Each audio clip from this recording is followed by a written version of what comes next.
ఓవైపు వరదలు వస్తున్నా మరోవైపు త్రాగునీటి ఇబ్బందులతో ప్రజలు తీవ్ర ఇబ్బందులు ఎదుర్కొంటున్నారు. ప్రధానంగా ఏపీలో నెలకొన్న విపత్తులు, భవిష్యత్తులో పొంచి ఉన్న ముప్పులపై పర్యావరణవేత్తలు ఆవేదన వ్యక్తం చేస్తున్నారు. ఏలూరు జిల్లా దెందులూరు మండలం కొవ్వలికి చెందిన గ్రామదీప్ ట్రస్ట్ వ్యవస్థాపకురాలు మనోహరి రాష్ట్రంలోని పరిస్థితులు మార్చాలని ఎంతో కాలంగా పోరాటాలు చేయడమే కాకుండా విదేశాల్లో సాగు త్రాగునీటి వనరుల భద్రత, పరిరక్షణపై అధ్యయనాలు చేసి వచ్చారు. పర్యావరణ శాస్త్రంకు వరల్డ్ నంబర్ 1 అయిన యూనివర్సిటీ ఆఫ్ కాలిఫోర్నియాలో గత నెలలో భారత్ తరపున పాల్గొని పర్యావరణ పరిరక్షణ నాయకత్వంపై శిక్షణ తీసుకొని తిరిగి స్వదేశం భారత్కు వచ్చారు. స్వగ్రామానికి రాగానే విజయవాడను బుడమేరు వరదలు ముంచెత్తడం, తమ గ్రామం కొవ్వలికి ఆనుకొని ఉన్న కొల్లేరులో విపత్తులు ఒకేసారి నీరు రావడంపై చలించిపోయారు. విపత్తులు ముంపుకు కారణం చెరువులు, కాలువలు, సెలయేర్ల వంటి సహజ సిద్ధ జనవనరుల ఆక్రమణలే అంటూ ఆమె కేంద్ర రాష్ట్ర ప్రభుత్వాలకు విన్నవిస్తున్నారు. ఏపీలో నెలకొన్న పరిస్థితులపై ఒక కొవ్వలి గ్రామాన్ని కేస్ స్టడీగా తీసుకొని రాష్ట్ర ప్రభుత్వం ముందుకు తీసుకువచ్చే ప్రయత్నం చేస్తుంది మీ ఐ న్యూస్.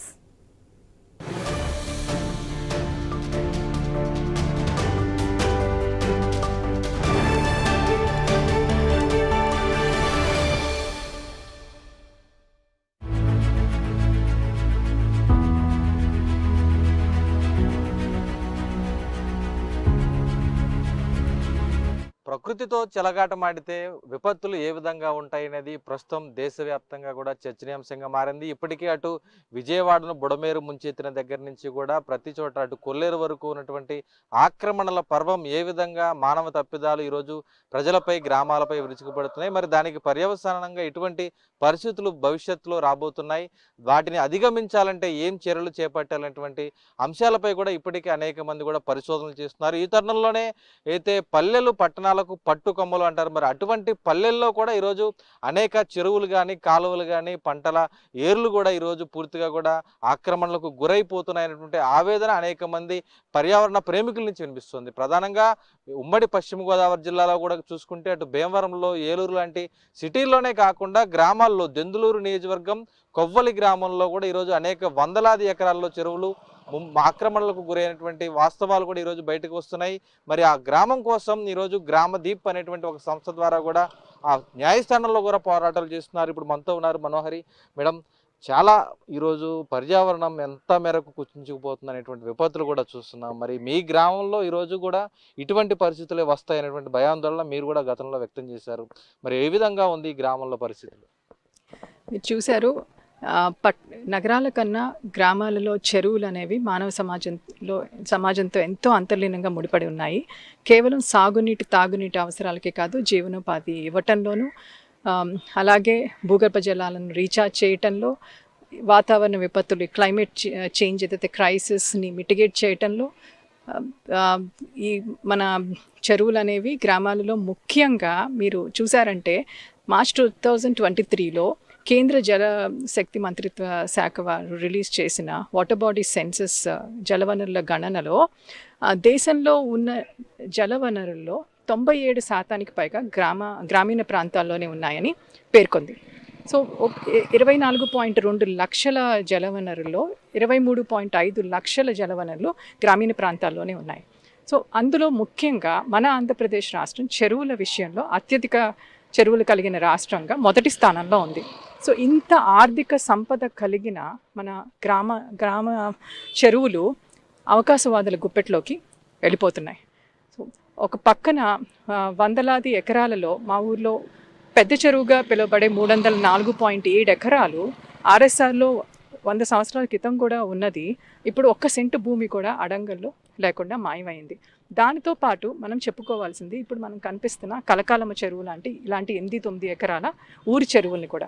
సో మా ఊర్లో కనీసం ఒక 11 చెరువులైనా ఉన్నాయి. తాగునీటి చెరువులకి పంచాయతీ వారు నిర్వహించేవి తీసేస్తే ఇలాంటి చెరువులు కూడా ఇప్పుడు మీరు చూస్తున్నది ఒకప్పుడు మంచినీటి చెరువుగా, రోజువారీ గృహ అవసరాల కోసం, అలాగే పశువుల కోసం 2 చెరువులుగా వినియోగించబడింది. కానీ ఇప్పుడు ఈ చెరువుకి కుల రంగులు పూసి కేవలం ఏ పార్టీ వస్తే ఆ పార్టీ, అధికార పార్టీ కార్యకర్తలు ఆ కులం పరంగా ఒక వ్యక్తిగత ఆస్తులుగా ఊరి చెరువులు వారి గుప్పెట్లోకి వెళ్ళిపోయినాయి. మనము 2023లో రిలీజ్ చేసిన వరల్డ్ వైల్డ్ లైఫ్ ఫండ్ ప్రముఖ అంతర్జాతీయ సంస్థ వారు ఇచ్చిన నివేదిక చూస్తే 1970 అలాగే 2020 మధ్య 50 ఏళ్లలో దారుణంగా ఫ్రెష్ వాటర్ బాడీస్ ఇలాంటి మంచినీటి చెరువుల్లో 83% జీవ వైవిధ్యం అంతరించిపోయినట్టు చెప్తుంది. మన చిన్నప్పుడు మన పెద్దవాళ్ళని అడగండి, ఒక చెరువు దగ్గరికి వెళ్ళామంటే కప్ప, తాబేలు, నత్తలు, నీటి పురుగులు, పక్షులు ఎన్ని కనిపించే విభిన్నంగా. ఇప్పుడు చూడండి, ఇందులో వాళ్ళు వేసి పెంచే చేప తప్ప ఏ జీవి కూడా ఇందులో పెరిగే ఆస్కారం లేదు. పూర్తిగా రసాయనాలమయం. ఒక వరి పంటని ఒక చేపల చెరువుగా ఆక్వా ట్యాంక్గా కన్వర్ట్ చేయటానికి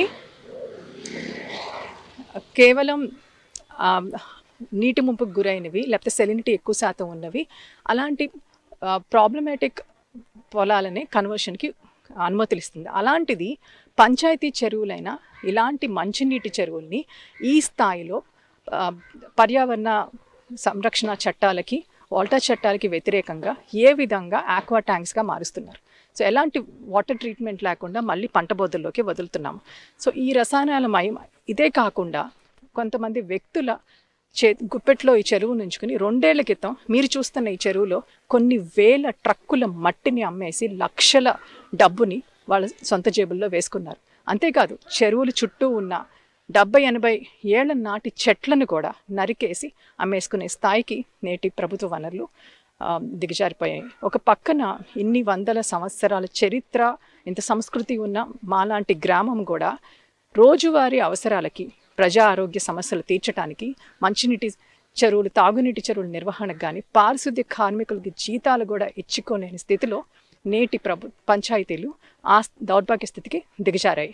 ఒక పక్కన ఇన్ని వందల ఎకరాలతో కోట్ల ఆస్తులున్న పంచాయతీలు ఆస్తులన్నీ దొంగల పాలై, సో ఒక పక్కన కేంద్ర రాష్ట్ర ప్రభుత్వాలు ఇచ్చే నిధుల కోసం, పవన్ కళ్యాణ్ గారు లాంటి వాళ్ళు అందించే డొనేషన్ల కోసం నేడు చేయి జార్చే దీనస్థితికి పంచాయతీలు దిగజారాయండి. సో అంటే మెయిన్గా డ్రింకింగ్ వాటర్కి సంబంధించి చెరువు గతంలో ఉండేది అంటున్నారు కదా. ఇటు కృష్ణా కెనాల్కి, అటు గోదావరి కెనాల్కి కూడా చివరి ఆయకట్టు ప్రాంతంలో మీ గ్రామం కానీ ఈ ప్రాంతం ఆయకట్టు అంతా కూడా ఉంది. మరి ఈరోజు మంచినీళ్ళకు ఇబ్బంది పడాల్సిన దుస్థితి ఎందుకు వచ్చింది అనుకోవచ్చు? ఇప్పుడు ఒకప్పుడు కొన్ని వందల ఎకరాలు, ఒక పక్కన 300 ఎకరాల పెద్ద చెరువు కానీ 200 ఎకరాల కుంటల చెరువు అనేవి మా ఊరికి చాలా సమృద్ధిగా తాగునీరుని అందించడానికి ఉండేవి.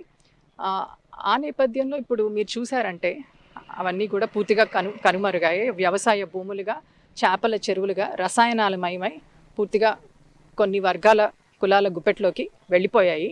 సో దాంతో ఇలాంటి చెరువులు సమృద్ధిగా ఉన్న ఈ ఊరిలో, కృష్ణా నదికి, గోదావరి నదికి టెయిలెండ్గా ఉన్న ఈ గ్రామంలో వందల సంవత్సరాల నాటే చెరువుల అవసరాన్ని గుర్తించి తవ్వారు.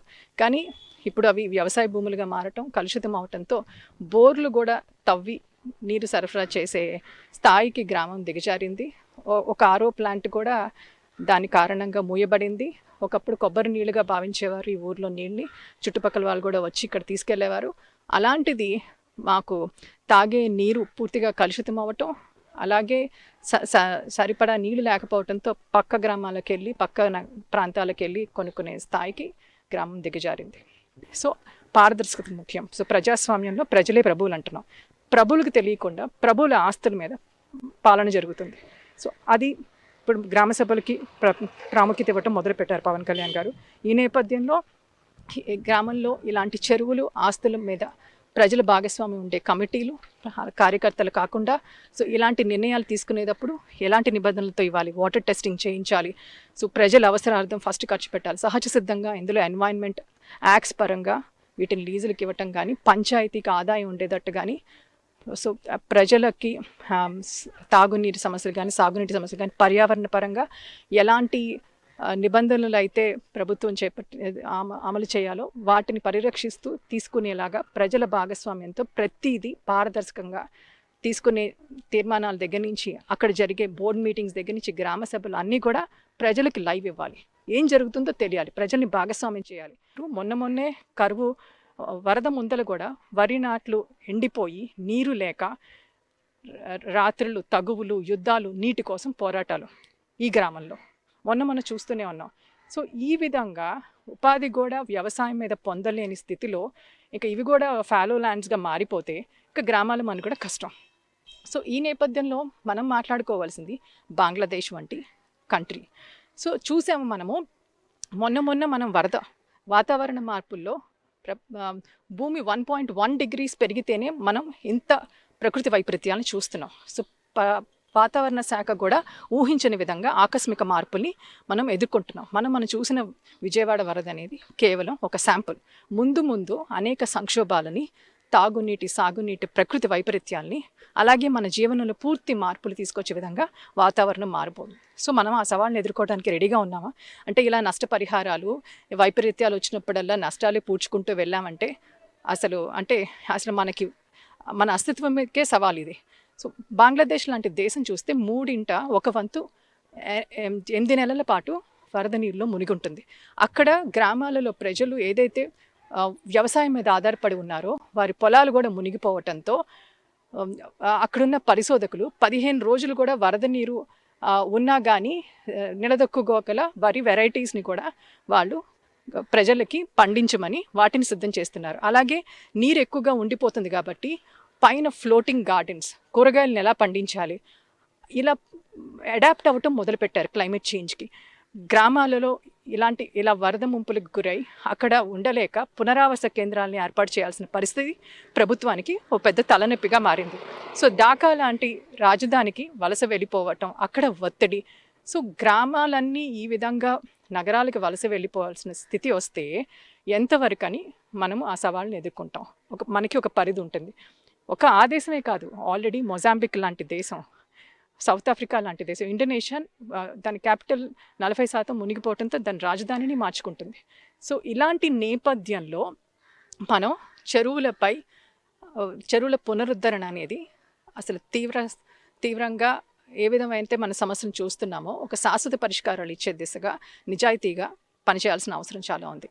సో ఇక్కడ చూస్తున్నాం కదా, కలకలం చెరువుకు సంబంధించి మనం చూస్తున్నాం. ఇప్పుడున్నటువంటి కొవ్వలి గ్రామంలో ఉన్న ఈ కలకలం చెరువు గతంలో కూడా ఎంతో సురక్షితమైనటువంటి నీరు ఇచ్చే విధంగా ఉండేది. ఇప్పుడు ఫిషర్మెన్ సొసైటీల పేరుతో కూడా ఆక్రమణలకు గురైనటువంటి పరిస్థితి. అంటే రాజకీయ నాయకులు ఎవరైతే ప్రభుత్వాలు మారుతున్న ప్రతిసారి కూడా ఈరోజు అటువంటి వనరులు, సహజ వనరులన్నీ కూడా దోపిడీకి గురవుతూ వారి ఓటు బ్యాంక్ కోసం మారుతున్నవనే దానికి నిదర్శనంగా ఈ గ్రామం కూడా మనం చెప్పుకోవచ్చు. మరి గ్రామంలో మిగిలిన చెరువులకు సంబంధించి ఏ విధంగా ఉంది, పెద్ద చెరువు అనేటువంటి ఒక ప్రముఖమైనటువంటి దాదాపు 300 ఎకరాలకు పైగా చెరువు ఏ విధంగా ప్రస్తుతం ఆక్రమణలకు గురైంది అనేది కూడా ఇప్పుడు ఒకసారి వెళ్ళి చూద్దాం.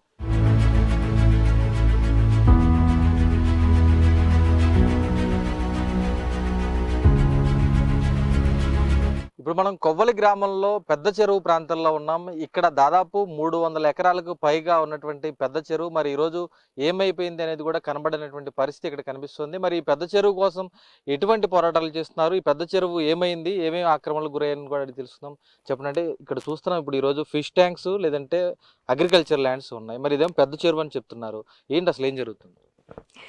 ఇది గోదావరికి, కృష్ణా నదికి చిట్ట చివరి గ్రామమైన కొవ్వలికి సాగునీరు, తాగునీరు అవసరార్థం నిర్మించిన ఎన్నో చెరువుల్లో ఇది బ్రిటిష్ హయాంలోనే నిర్మించిన, అప్పుడే సహజ సిద్ధంగా ఏర్పడిన ఈ 304.7 ఎకరాలు సర్వే నెంబర్ 131/4లో RSRలో 1933లో ఇది చెరువుగానే ఉంది. 2016 నోటిఫికేషన్ ఏదైతే ministry of stamps registration department వాళ్ళు రిలీజ్ చేశారో అందులో కూడా ఇప్పటికీ ఇది చెరువే. కానీ ఇక్కడ మీరు చూస్తున్నారు, ఇప్పుడు లోకల్గా ఉన్న రెవెన్యూ అడంగల్లో 1 సెంటు భూమి కూడా చెరువుగా మిగలకుండా పూర్తిగా ఆక్రమణకు గురైంది. కొవ్వలి గ్రామం నుంచి దోసబాడ గ్రామం మధ్యలో కనీసం ఒక 3 కిలోమీటర్ల మేర ఒక సముద్రాన్ని తలపించే విధంగా ఇది అంత స్థాయిలో ఉండ చెరువు ఇప్పుడు ప్రధానంగా 1960స్లోనే చట్టాలకు విరుద్ధంగా వ్యవసాయ శాఖ వారికి ఒక 101 ఎకరం, అలాగే ఫిషరీస్ డిపార్ట్మెంట్ వారికి ఒక 24.83 ఎకరాల దాకా గవర్నమెంట్ జీవోలు ఇచ్చి వాళ్ళకి ల్యాండ్స్ ట్రాన్స్ఫర్ చేసింది విత్తన అభివృద్ధి కేంద్రాలుగా. అలాగే మిగిలిన 177 ఎకరాలు ఏదైతే ఉందో ఆ చెరువులు ఎప్పుడు ఎలా రహస్యంగా మార్చారో క్రిస్టియన్ భూములుగా ఈ ఊరి ఉమ్మడి ఆస్తిని రహస్యంగా ట్యాంపర్ చేయడం జరిగింది. కొన్నేళ్లుగా ఈ భూమిలో హరిజన ఫిషర్మెన్ సొసైటీ, వారు ఒక పంట వేస్తూ ఉండగా సో జనవరి నుంచి జూన్లో వాటర్ ఉన్నప్పుడు చేపలు పెంచుతూ మిగిలిన టైంలో వరి పండిస్తూ ఉన్న నేపథ్యం అయితే ఎప్పుడైతే 2023 జనవరిలో కుల రాజకీయాల ప్రభావం ఎక్కువగా ఉన్న నేపథ్యంలో రాష్ట్రంలో ఉన్న పరిస్థితుల్ని రాజకీయ లబ్ధిని పొందటానికి ఇందులో అప్పుడు దాకా ఈ చెరువు నుంచి 4 తూముల ద్వారా ఆయకట్లో ఉన్న కొన్ని వేల ఎకరాలకి సాగునీరుని అలాగే గ్రామానికి డ్రింకింగ్ వాటర్ని స్టోరేజ్ చేసుకుని ఒక సమ్మర్ స్టోరేజ్ ట్యాంక్గా ఉన్న ఈ పెద్ద చెరువులో రెండో పంట కూడా వేసి అసలు చెరువు అనేది లేకుండా నీరు స్టోరేజ్ అనేది జరగకుండా పూర్తిగా వ్యవసాయ భూమిగా మార్చేశారు. ఇప్పుడు మీరు చూస్తున్న చేపల చెరువు ఏదైతే ఉందో అది కూడా ఏదైతే మంచి నీటి చెరువైన ఈ పెద్ద చెరువు గర్భంలో 2 ఎకరాల 48 సెంట్ల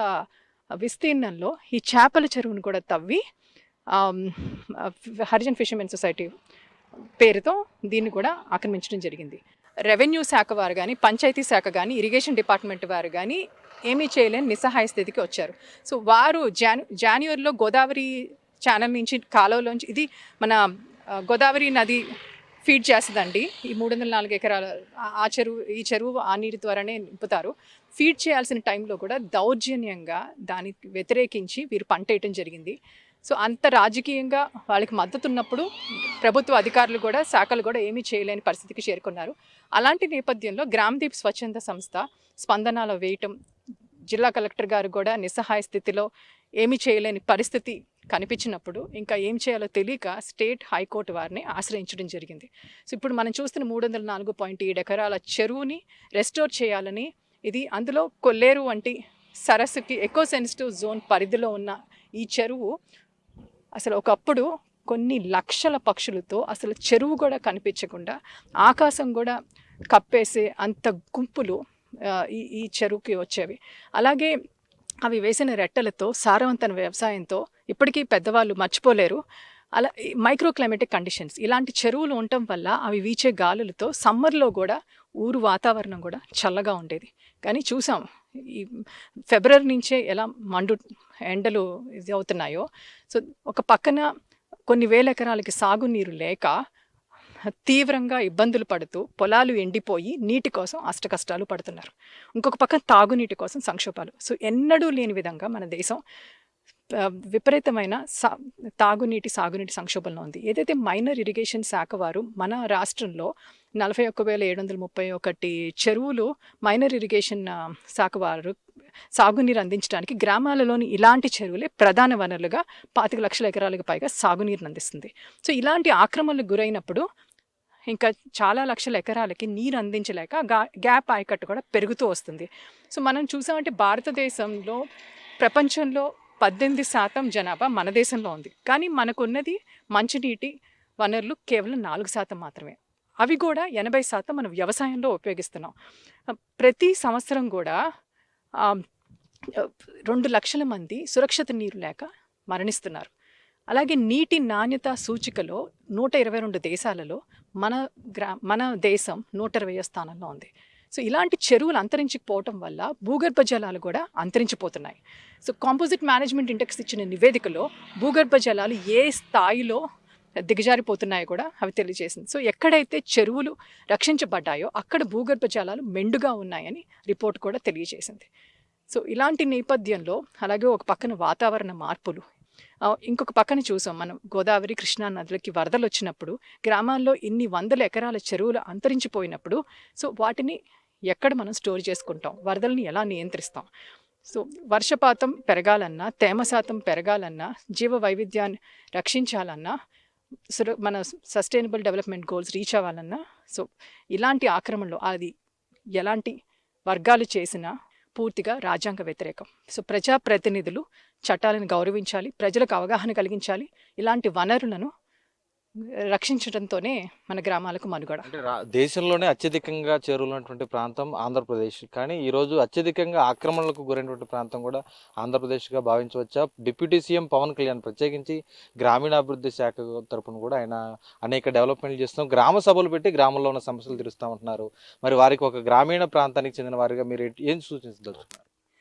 పవన్ కళ్యాణ్ గారు వచ్చాక వెంటనే గ్రామ సభలో ప్రాముఖ్యత ఇవ్వటం మాకు చాలా ఆనందంగా ఉందండి. మా ఊరి గ్రామ సభలో నేను యుఎస్ నుంచి రాగానే బర్క్లీ ఎన్వైరన్మెంటల్ లీడర్షిప్ ప్రోగ్రామ్కి వెళ్ళి వెంటనే నేను నెక్స్ట్ డేనే వెళ్ళి పార్టిసిపేట్ చేయడం జరిగింది. నేను కొన్నాళ్ళుగా గ్రామ సభలు అటెండ్ అవుతున్నాను. నేను మొదటిగా గమనించింది ఏంటంటే, వెళ్ళంగానే అక్కడ గ్రామ సభల ద్వారా ఏదైతే ఉపాధి హామీ పథకంలో ఎలాంటి పనులని మనం చేపట్టవచ్చు అనేది ప్రజలకు అవగాహన కలిగిస్తూ ఆ పనుల లిస్టును ప్రదర్శించారు. ఎప్పుడూ కూడా పంట బోధలు క్లీనింగ్ అని కాలువల దగ్గరికి వెళ్ళి వేల మంది కూర్చోవడం రావటం, ఎలా టైంపాస్ చేస్తారో, ఉపాధి హామీ అంటే ఎంత హేళనకి గురవుతుందో మనకు అందరికి తెలిసింది. సో అలాగా ఏదో పంట బోధలు క్లీనింగ్లు ఇలాంటి పనులు కాకుండా మౌలిక వసతుల కల్పన, పర్యావరణ సంరక్షణ, స్థిరమైన ఆస్తుల నిర్మాణం అనేది పల్లెటూరులో జరగాలి అనే ధ్యేయంతో చేపట్టారు. సో దాని పరంగానే వర్క్స్ని కూడా రెగ్యులర్గా చేసే రొటీన్ కార్యకలాపాలు కాకుండా విభిన్నంగా ఇంక్లూడ్ చేశారు. అది నిజంగా అభినందించాలి. సో వీటితో పాటు పవన్ కళ్యాణ్ గారు చెరువులు ఏదైతే ఆక్రమణలకు గురవుతున్నాయో అది విపరీతంగా జరుగుతున్నాయి గ్రామాలలో. ఇప్పుడు మన హైడ్రా చేస్తున్న 2 నెలల వ్యవధిలోనే 262 ఆక్రమణలు తొలగించి సుమారు 112 ఎకరాలను రెస్టోర్ చేశారని చాలా గొప్పగా మనం ఫీల్ అవుతున్నాం. కానీ మా ఒక్క ఊర్లోనే ఈ 307 ఎకరాల చెరువు ఇంత ఆక్రమణకు గురైంది.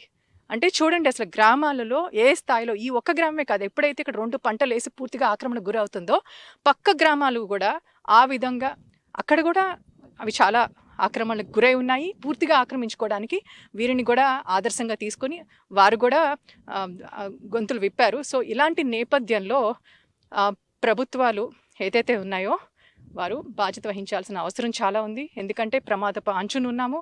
పవన్ కళ్యాణ్ గారు లాంటి ఇమోషనల్ ఒక లీడర్ ప్రజల కష్టాలు గ్రామీణ ప్రాంతాల్లో ఇంత గ్రాస్ రూట్ లెవెల్ నుంచి వారు చూశారు. కాబట్టి పార్టీ కార్యకర్తల సామ్రాజ్యాలు కాకూడదు, ప్రజల భాగస్వామ్యంతోనే గ్రామాలు నిర్వహించబడాలి. ఈరోజు ఆన్ రికార్డులో పెద్ద చెరువు గురించి అన్ని ఆధారాలు కూడా ఉన్నాయి, చెరువు కిందే ఉందని. ఈరోజు న్యాయస్థానాలతో కూడా పోరాడుతున్నారు మీరు. మరి దాదాపు ఎంతో ఒత్తిళ్లు కూడా వస్తూ ఉంటాయి కదా, మరి న్యాయస్థానం నుంచి తీర్పు ఎలా వస్తుంది అనుకుంటారు? ఇన్ని ఆధారాలు ఉన్నాయి, చెరువును కాపాడుకోగలుగుతూ ఉంటున్నారు ఇప్పుడున్న పరిస్థితుల్లో. మనము మే 1న హైకోర్టులో రిట్ పిటిషన్ వేయంగానే మే 8వ తారీఖున రఘునందన్ రావు గారి బెంచ్ జిల్లా కలెక్టర్ గారిని సర్వే చేసి కోర్టుకి రిపోర్ట్ సబ్మిట్ చేయమని చెప్పి ఇంటరిమ్ ఆర్డర్ ఇచ్చారు. ఆ ఒక ఇంటరిమ్ ఆర్డర్ అలాగే ఇప్పటికీ సుప్రీంకోర్టు, హైకోర్టులో ఇచ్చిన తీర్పులు, జలవనరుల సంరక్షణ చట్టాలు, చెరువులు ప్రభుత్వాలు కూడా ఆక్రమించకూడదు, వాటిని సంరక్షించటం ప్రభుత్వాల కర్తవ్యం అని చెప్పి గుర్తు చేస్తూ కూడా ఆర్డర్ ఇవ్వటం జరిగింది. వచ్చిన తర్వాత ప్రభుత్వ శాఖలు అలాగే ఎవరైతే ఆక్రమించారో హరిజన ఫిషర్మెన్ సొసైటీ వీరందరినీ కూడా ఇంప్లీట్ చేయడం జరిగింది. మొన్న ఆగస్టు 6న ఇక్కడ వ్యవసాయాన్ని దీన్ని కూడా నిలిపివేస్తూ స్టే ఆర్డర్ ఇవ్వటం జరిగింది. అక్టోబర్ 24వ తారీఖున ఫైనల్ ఆర్డరింగ్కి సిద్ధమైంది.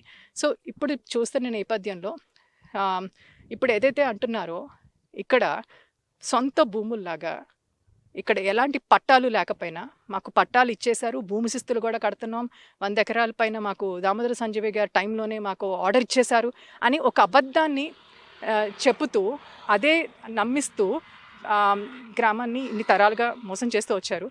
మొన్న చూసాము, ఏదైతే వాళ్ళు 80 ఎకరాలు 100 ఎకరాలు పంట వేస్తున్నాం అంటున్నారో 146 ఎకరాలు కనీసం వాళ్ళు ఇక్కడ చేస్తున్నారు.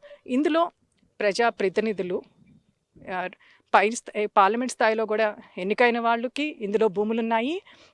అలాగే వేరే దేశాల్లో ఎంతో స్థిరపడ్డ ఇందులో భూములు ఉన్నాయి. సో సొంత భూముల్లాగా అమ్ముకుంటున్నారు, కొనుక్కుంటున్నారు పట్టాలు లేకుండా. సో అసలు అంటే రాజ్యాంగాన్ని, జలవనరుల సంరక్షణ చట్టాలని అనుసరించి పూర్తిగా ఇది పునరుద్ధరించాలి. ఈ పునరుద్ధరణ చేయడానికి ఏదైతే కోర్టు ఆర్డర్ ఖచ్చితంగా దీన్ని రెస్టోర్ చేయమని అంటది. ఎందుకంటే ఆ చట్టాలు కూడా సర్వే రిపోర్ట్లో కూడా వాళ్ళకి ఎలాంటి ఏకశిలా పట్టాలు లేవని, వాళ్ళు అంటున్నట్టు ఎలాంటి రైట్స్ వీళ్ళకి లేవని చెప్పి పూర్తిగా ఇది చెరువే అని చెప్పి నిర్ధారించడం జరిగింది. అలాంటి నేపథ్యంలో ఇది కోర్టు ఆర్డర్ ఖచ్చితంగా రెస్టోర్ చేయడానికి ఆదేశాలు వస్తుంది. కానీ దీన్ని అమలు చేయాలి, కఠినంగా అమలు చేయాలి. ఇప్పటికైనా శాశ్వత పరిష్కారాలు ప్రభుత్వం ఇవ్వాలి. సో ఇంకా ఇలాంటి నేపథ్యంలో కూడా ఇంత వాతావరణ మార్పులు, పంచాయతీలు ఇంత దౌర్భాగ్య స్థితిలో ఆదాయాలు లేకుండా ఇలాంటి నేపథ్యంలో కూడా ఇంకా రాజకీయంగా ఓటు బ్యాంకు రాజకీయాలు, కుల రాజకీయాలు ఇలాంటి వాటికి స్వస్తి పలకాలి. చూస్తున్నాం కదా, అంటే పెద్ద చెరువు 300 ఎకరాలకు పైగా ఉంది. ఆన్ రికార్డులో అది చెరువుగానే ఉంది. కానీ మనం చూస్తున్నాం కదా, ఇక్కడ అంతా కూడా పంట పొలాలు అలాగే ఆక్వా చెరువులతో కూడా ఇది పూర్తిగా ఆక్రమణలకు గురైంది అనేది కూడా ఈరోజు వాస్తవంగా ప్రభుత్వం నిర్వహించినటువంటి సర్వే ద్వారా కూడా ఈరోజు జిల్లా యంత్రాంగం ఒక నివేదికను కూడా న్యాయస్థానానికి ఇచ్చింది. ఖచ్చితంగా న్యాయస్థానంలో తాము గెలుస్తామన్నటువంటి ధీమా ఈరోజు పర్యావరణ ప్రేమికులు వ్యక్తం చేస్తున్నప్పటికీ కూడా అది అమలు చేయాల్సినటువంటి బాధ్యత ప్రభుత్వాలపై ఉంది. కాబట్టి ఖచ్చితంగా కూడా ఈరోజు కేంద్ర రాష్ట్ర ప్రభుత్వాలు పర్యావరణంపై దృష్టి సారిస్తామని ఇప్పటికే గొప్పలుగా చెప్తుంది. కాబట్టి భారీ వరదలు వచ్చినప్పుడు మాత్రమే కాదు, పూర్తిగా ఈరోజు గ్రామాల్లోనే ప్రక్షాళన చేస్తే కనుక ఖచ్చితంగా కూడా ఏదైతే సహజ వనరులు ఏవైతే ఉన్నాయో చెరువులు కానీ కాలువలు కానీ వాటిని కాపాడుకోవచ్చు. ఆ భరోసా భావితరాలకు కల్పించాలంటూ కూడా ఈరోజు గ్రామదీప్ సంస్థ ద్వారా కూడా కోరుతున్న పరిస్థితి కనిపిస్తుంది. మరి ఇంకా పెద్ద ఎత్తున తాగునీటి చెరువులకు సంబంధించి కాలుష్యం అయిపోతున్నాయి. తాగునీటి చెరువులు కూడా ఆక్రమణలకు గురవుతున్నటువంటి వాస్తవాలు కూడా కనిపిస్తున్నాయి. మరి అవి కూడా వెళ్ళి తెలుసుకుందాం.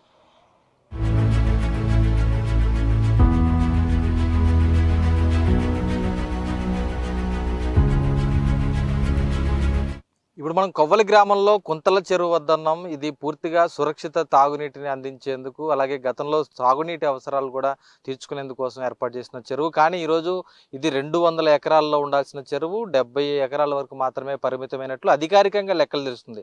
మరి వాస్తవ పరిస్థితులు ఎలా ఉన్నాయి, ఈ చెరువుకు సంబంధించి గ్రామంలో ప్రజలకు తాగునీరు అందుతుందా లేదా అనేటువంటి అంశాలు కూడా తెలుసుకుందాం. చెప్పండి, ఈరోజు కుంటల చెరువు వద్దకు వచ్చాం. ఇక్కడ వాస్తవ పరిస్థితులు చూస్తే ఎంత దయనీయంగా ఉన్నాయి, ఏంటి అసలు ఏం జరుగుతుంది? మీరు ఇప్పుడు ఏదైతే చూస్తున్నారో ఇది comprehensive protected water scheme CPWS. ముందల 200 ఎకరాల్లో ఇప్పుడు ఇది RS నెంబర్ 20/4 సర్వే నెంబర్లో 77 ఎకరాలుగా రికార్డులో ఉంది. సో ఇప్పుడు ఈ చెరువు చూసారంటే ఈ గట్లతో కలిపి 50 ఎకరాలు కూడా ఉంటుందో లేదో తెలియదు. సో మిగతాది మనం వెనక చూస్తున్న పొలాలు ఏదైతే వరి నాట్లు వేసి ఉన్నాయో అది కూడా చెరువే. సో నాబార్డ్ ఫండ్స్తో 2013లో కమిషన్ అయ్యి దెందులూరు మండలంలోని 14 గ్రామాలకి ఈ నీటిని సురక్షిత తాగునీటి పథకం కింద సరఫరా చేయాల్సిన పథకం అండి. సో ఇందులో భాగంగా ఇప్పుడు ప్రస్తుతం 7 గ్రామాలకి ఈ నీరు సరఫరా అవుతున్నాయి.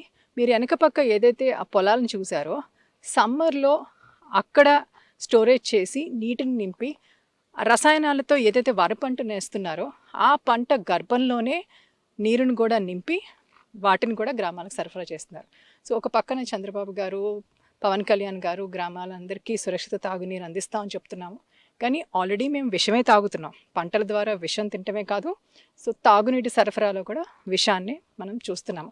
మీరు ఏదైతే చూస్తున్నారో ఈ చెరువు అసాంఘిక కార్యకలాపాలతో దీనికి ఎటు రక్షణ లేదు. ఒక పక్క మీరు మీ కళ్ళెదురుగానే కనిపిస్తున్నారు ఎలా మద్యం సేవించటానికి అలాగే కోడి పందాలు నిర్వహించడానికి ఇలా రకరకాల అసాంఘిక కార్యకలాపాలకి ఈ చెరువు గట్టు అడ్డాగా మారిపోయింది. మేము ఇది ప్రైమ్ మినిస్టర్ ఆఫీస్ వరకు కూడా దీన్ని తీసుకెళ్ళటం జరిగింది. దీనిపైన యాక్షన్ తీసుకోమని, ప్రజలకు సురక్షిత నీరు అందించమని, ఈ వాటర్ని టెస్టింగ్ కూడా పంపిస్తే 3000కి పైగా PPM ఉంది. అంటే ఎంత దారుణంగా వాటర్ పొల్యూట్ అవుతుందో.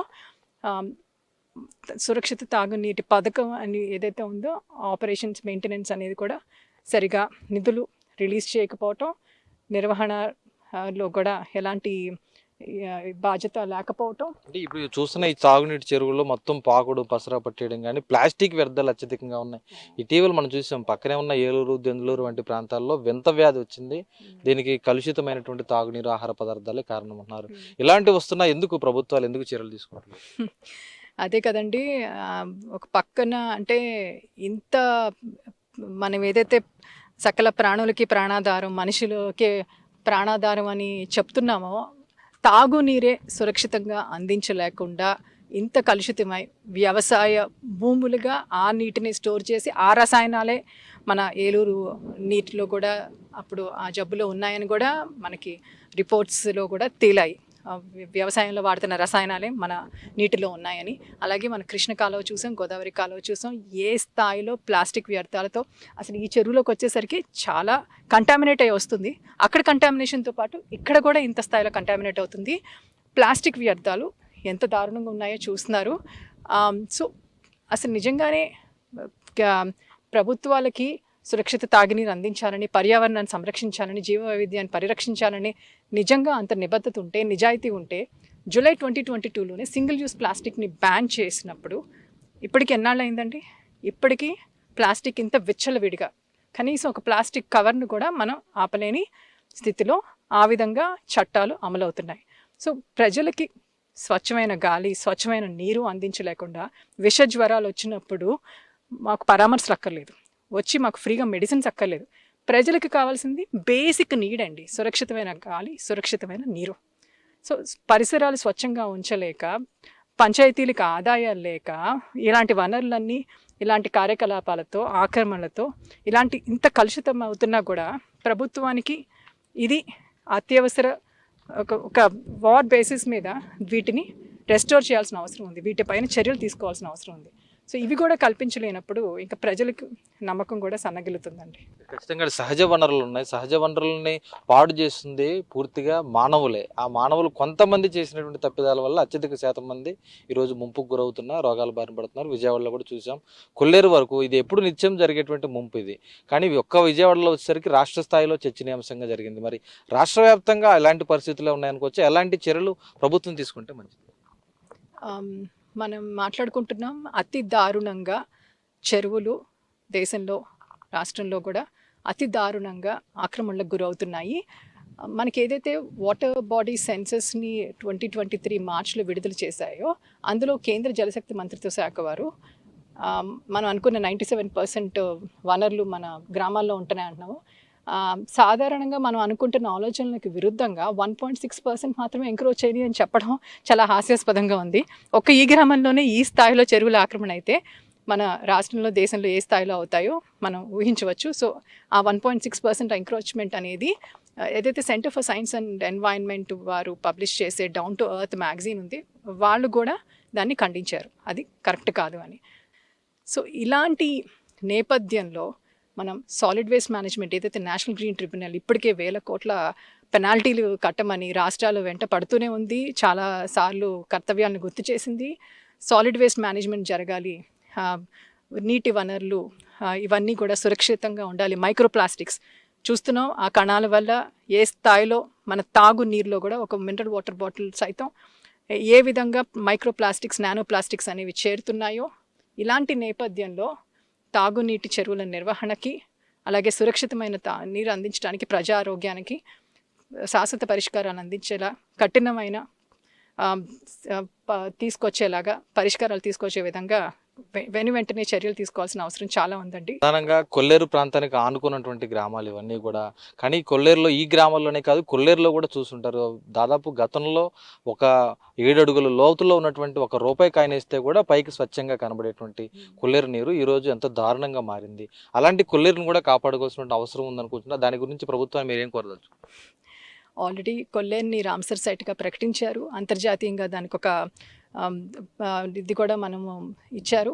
సో ఆ సుప్రీం కోర్ట్ ఆర్డర్ ఇచ్చి 40,000 ఎకరాలకు పైన రెస్టోర్ చేసిన తర్వాత కూడా మళ్ళీ ఈ స్థాయిలో ఇన్ని వేల ఎకరాలు మళ్ళీ ఆక్రమణలకు గురైనాయి. కొల్లేరులో ఉన్న ప్రజలకే తాగునీరు లేక వాళ్ళు దూర ప్రాంతాల నుంచి తెచ్చుకునే పరిస్థితి ఏర్పడింది. So already fresh water, Asia's largest fresh water lake అయిన కొల్లేరు ఎక్కడుందా అని ఎత్తుకోవాల్సి వస్తుంది. అవన్నీ కూడా ఆక్వా ట్యాంక్స్గా మారిపోయినాయి. సో సెలినిటీ శాతం కూడా పెరుగుతూ ఉంది. సో ఇంత తీవ్రమైన మంచినీటి సంక్షోభం దేశం ఎదుర్కొంటుంది, రాష్ట్రం ఎదుర్కొంటుంది. అలాంటి నేపథ్యంలో మన ఫ్రెష్ వాటర్ బాడీస్ అన్నీ కూడా ఇంత అంతరించిపోతున్నప్పుడు రేపు అసలు నీరు లేకుండా ఎలా మనుగడ సాగుతుందండి? ఏదైతే ఇప్పుడు వాతావరణ మార్పులు, క్లైమేట్ చేంజ్ అంటున్నామో, అలాంటి వెట్లాండ్సే కార్బన్ని అబ్జార్బ్ చేసుకోవాలి. క్లైమేట్ చేంజ్ మిటిగేషన్కి, ఆ క్రైసిస్ని ఎదుర్కోవడానికి ఆ వెట్లాండ్స్ రెస్టరేషన్ అనేది చాలా ఇంపార్టెంట్. 40% ప్లాంట్స్ అలాగే యానిమల్ స్పీషీస్ ఆ వాటర్ మీదే డిపెండ్ అయి ఉన్నాయి. సో మనుషులు అంటే ఎన్నో కోట్ల జీవరాశులు ప్రపంచంలో ఈ భూమి మనుగడ కోసం సృష్టించబడ్డాయి. సో ఆహార గొలుసు అనేది చాలా కీలకం. సో జీవ వైవిధ్య పరిరక్షణతోనే మానవ పరిరక్షణ కూడా జరుగుతుంది. ఈ నేపథ్యంలో కొల్లేరులో ఆక్రమణ తొలగింపు, అది ఎవరైనా కానీ, అది 5వ కంటూరు నుంచి 3వ కంటూరు వరకు కుదిస్తామని చెప్పి పార్లమెంట్లో, అసెంబ్లీలో మనం తీర్మానాలు కూడా చేసాం. అది అంటే ఇప్పుడు ఎదుర్కొంటున్న క్లైమేట్ చేంజ్ క్రైసిస్కి ఎంత విరుద్ధంగా అలాంటి చట్టాలు ఉన్నాయండి. సో ప్రభుత్వాలు ఆలోచించాలి. ప్రపంచం ఆల్రెడీ చూస్తున్నాం ఏ స్థాయిలో సవాళ్ళను ఎదుర్కొంటుందో. ముందు మనం ఎంతో తీవ్ర స్థాయిలో చాలా సంక్షోభంలో మనం పడబోతున్నాము. ఆ నష్టపరిహారాలు ఇచ్చుకుంటూ సరిపోదండి. ఆ సవాళ్ళకి కూడా మనం ఎదుర్కోవడంలో ఒక పరిమితే ఉంటుంది. కొల్లేరు లాంటి సరస్సుల్ని, ఏషియాలో అంత పెద్ద సరస్సు మనకుంది. ఉన్న కాలిఫోర్నియాలో లేక్ టాహో చూసాం. అది ఎంత స్వచ్ఛంగా మీరు అంటున్నట్టు ఇంత ఒక్క సెంటు భూమి కూడా ఆక్రమణ కాకుండా ప్రపంచ దేశాలు టూరిస్టులుగా అక్కడ ఒక చిన్న పేపర్ ముక్క కానీ ప్లాస్టిక్ కానీ స్వచ్ఛమైన నీరు ఆ స్థాయిలో అంత ప్రామాణికాలతో అంత నాణ్యంగా అమెరికా లాంటి దేశాలు నాణ్యంగా వాటిని రెస్టోర్ చేస్తున్నాయి. అలాగే కాలిఫోర్నియా ఆక్విడక్ట్ ఏదైతే చూసామో నార్త్ కాలిఫోర్నియా నుంచి సౌత్ కాలిఫోర్నియా మన కృష్ణ కాలువ గోదావరి కాలువలు చూస్తున్నాం కొల్లేరుకు నీరు తీసుకెళ్ళేవి. ఇవన్నీ అంతే కదండి, చెత్త చెదారం ఎంతెంత తీసుకెళ్తున్నాయి టన్నులు కొల్లేరులోకి. ఆ ఆక్విడక్ట్ చూస్తే అన్ని 100 కిలోమీటర్ల బారు ఉన్న ఆక్విడక్ట్ ఎంత స్వచ్ఛమైన నీటితో 100 అడుగుల వెడల్పుతో దాని పరివాహక ప్రాంతాల్లో ఎలాంటి ఆక్రమణలు లేకుండా ఫెన్సింగ్ వేసి అలాంటి దేశాలు నీటి వనరుల్ని ఇప్పుడు ఎదుర్కొంటున్న మన క్లైమేట్ చేంజ్ని దృష్టిలో పెట్టుకుని అవి సంసిద్ధం అవుతున్నాయి. లోతట్టు ప్రాంతాలు, పరివాహక ప్రాంతాలు మనం వచ్చినప్పుడల్లా వాళ్ళని పునరావాసం కల్పించడం ఏంటండి. అసలు లోతట్టు ప్రాంతాలు మార్షీ ల్యాండ్స్ ఉన్నాయి. అలాగే ఎప్పుడైతే తుఫాన్లు వరదల బారిన పడకుండా ఆ మార్షీ ల్యాండ్స్ని ఆక్రమణలు గురి చేయకుండా ఆ ల్యాండ్స్గా వదిలేస్తున్నారు. సో లోతట్టు ప్రాంతాలు, పరివాహక ప్రాంతాలు, అలాగే ఇప్పుడు మన కృష్ణా కెనాల్ లాంటి వాటిని కూడా పునరుద్ధరించాలి, ఆక్రమణలను తొలగించాలి, చెత్త చెదారం లేకుండా కొల్లేరుని పరిరక్షించబడాలి. సెలినిటీ శాతం కూడా ఎక్కువ అవుతుంది, దానికి కూడా చర్యలు తీసుకోవాలి. మళ్ళీ మనకు ఆ పూర్వ వైభవం రావాలి. కొల్లేరుని ఒక ఆకర్షణీయమైన పర్యాటక ప్రాంతంగా అభివృద్ధి చేయాలి. చూస్తున్నాం కదా మనం, ఏదైతే పెద్ద ఎత్తున కూడా ఈరోజు చెరువులకు సంబంధించి కానీ తాగునీటి సాగునీటి అవసరాల నిమిత్తం వినియోగించుకునేటువంటి కాలువలకు సంబంధించి కూడా ఆక్రమణలు చర్చనీయాంశంగా మారినాయి. ప్రస్తుతం మనం చూసిన ఈ కుంటల చెరువు కూడా తాగునీరు ఇక్కడ ఉన్నటువంటి 14 గ్రామాలకు తాగునీరు అందించేందుకు నిర్మించిన ఈ చెరువు ప్రస్తుతం 7 గ్రామాలకు మాత్రమే అందిస్తుంది. ఆ గ్రామాల్లో ఈ నీరు తాగితే కనుక ఖచ్చితంగా వారు ఆసుపత్రి పాలు కావాల్సిన పరిస్థితి ఇక్కడ కనిపిస్తుంది. ఏ ఒక్కరైనా సరే వెళ్ళి మినరల్ వాటర్ని, ఆర్ఓ వాటర్ ప్లాంట్ని ఆశ్రయించాల్సిన పరిస్థితి ఉంది. అలాగే కుంటల చెరువుకు సంబంధించి లేదంటే కలకలం చెరువుకు సంబంధించి పెద్ద చెరువుకు సంబంధించి ఈరోజు వాస్తవ పరిస్థితులు ఏ ఉన్నాయి అనేది ఒక కొవ్వలి గ్రామంలో చూసాం. కానీ కేవలం ఒక్క కొవ్వలి గ్రామంలోనే కాదు, రాష్ట్రంలో ఎక్కడ చూసినా సరే ఇలా సహజ వనరులు, సహజ మంచినీటి చెరువులన్నీ కూడా ఈరోజు పూర్తిగా కలుషితం అయిపోయి ఆక్రమణల బారిన పడి ఈరోజు రాబోయే భావితరాలకు విపత్తులు మాత్రమే మిగిల్చేటువంటి పరిస్థితుల్ని మానవ తప్పిదాలుగానే ఇవన్నీ పరిగణించాల్సినటువంటి పరిస్థితులు కూడా ఇక్కడ కనిపిస్తున్నాయి. ఖచ్చితంగా మరి ఇప్పటికే అటు బుడమేరు ముంచేసింది విజయవాడని అంటూ కూడా పెద్ద ఎత్తున ప్రక్షాళన చేస్తామంటూ ఏపీ సీఎం చంద్రబాబు కానీ డిప్యూటీ సీఎం పవన్ కళ్యాణ్ కానీ స్పష్టం చేస్తూ వచ్చారు. అలాంటిది ఒక్క విజయవాడలోనే కాదు, ఆంధ్రప్రదేశ్ వ్యాప్తంగా కూడా దేశంలోనే 80% చెరువులున్న మన రాష్ట్రంగా ఆంధ్రప్రదేశ్ను చెప్పుకోవడమే తప్ప భవిష్యత్తులో చుక్క నీరు కూడా స్వచ్ఛమైన తాగునీరు లేని రాష్ట్రంగా చెప్పుకునేటువంటి పరిస్థితులు వచ్చేటువంటి వాస్తవాలు కూడా మనకు కనిపిస్తున్నాయి. కాబట్టి ఇప్పటికైనా కూడా రాష్ట్ర ప్రభుత్వాలు, కేంద్ర ప్రభుత్వాలు కూడా మేల్కొనాలి. సహజ సిద్ధంగా ఏర్పడ్డ చెరువులను కాపాడుకోవాలి, ఇక్కడ ఆక్రమణలు తొలగించాలి అంటూ కూడా ఈరోజు ప్రజలు కానీ పర్యావరణ ప్రేమికులు కానీ కోరుతున్నారు. ఒక కొవ్వలి గ్రామంలో గ్రామదీప్ సంస్థ ద్వారా మనోహరి రాష్ట్ర ప్రభుత్వంతో కానీ అటు ఆ న్యాయస్థానంతో కూడా పోరాడుతూ ఉన్న నేపథ్యంలో ఇటువంటి పర్యావరణ ప్రేమికులు రాష్ట్ర వ్యాప్తంగా ఎంతోమంది ఎన్నో పోరాటాలు చేస్తున్నారు. కానీ వారికి ఒత్తిళ్లు రాష్ట్ర వ్యాప్తంగా అటు రాజకీయ నేతల నుంచి కానీ మరెంతో మంది బడాబాబుల నుంచి కానీ ఉన్నటువంటి పరిస్థితులు కూడా ఉన్నాయి. అటువంటివి లేకుండా భావి తరాలకు, మన తర్వాతి తరాలకు తాగునీరు తాగడానికి కనీసం గుక్కెడు నీరు అందించాలంటే ఇటువంటి వాటికి కాపాడుకోవాలి అనేది కూడా ఈరోజు స్పష్టమవుతుంది. మరి దీనికి సంబంధించి రాష్ట్ర ప్రభుత్వం ఏ విధంగా స్పందిస్తుంది అనేది కూడా వేచి చూడాల్సిన పరిస్థితులు కనిపిస్తున్నాయి. ఇది వాటి గ్రౌండ్ రిపోర్ట్. కెమెరా పర్సన్ మధుతో భార్గవ్, ఐ న్యూస్, ఉమ్మడి పశ్చిమ గోదావరి జిల్లా నుంచి.